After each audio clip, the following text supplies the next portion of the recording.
De una canción que el dinero no es todo en la vida. Entonces las bendiciones, los abrazos y todo eso es lo que cuenta más.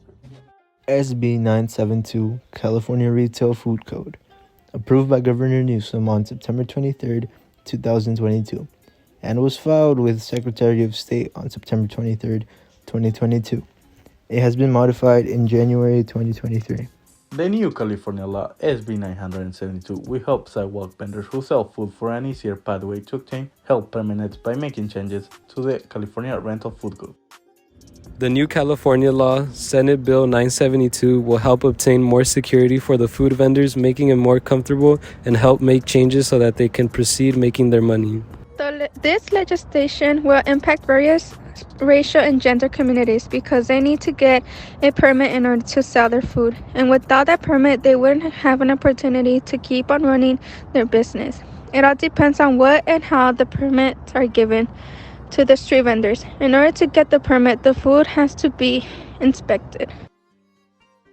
Without this legislation, it will impact thousands of minorities who make their living as sidewalk vendors. SB 972 will make sidewalk vendors to successfully achieve health permits that will let them qualify for business The licenses. United States Constitution definitely impacts on this legislation because not only will this country see a huge increase of small entrepreneurs like street vendors, but it will also show an enormous increase to the United States economy. SB 972 will provide a lasting impact by allowing us to see a pathway of minorities being interested in wanting to own a business. Most importantly, to keep Californian communities together by allowing a unique part of our culture to keep existing in our community. Attacks in 5 days. That sudden violence has many San Jose street vendors asking what's going on.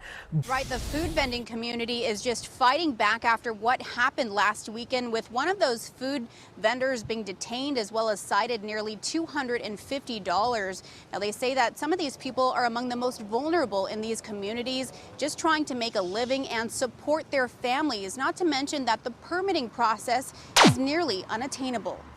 However, SB 972 still needs more regulation, one that protects them against racism and discrimination and will help street vendors feel secure in their business. According to Zippia, the most common ethnicity among street vendors is white, which makes up 58.3% of all street vendors.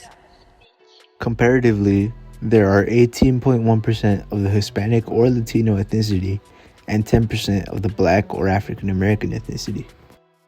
Yet, we see every day that Hispanic street vendors are the ones being discriminated against.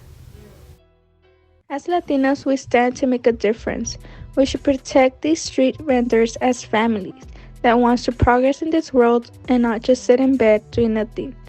Every job is humbled. Without street vendors, we stand in a community that failed to fight for what is right in this world. Let's continue to add more into this law so we can protect our street vendors. Support SB 972. With our street vendors, we stand.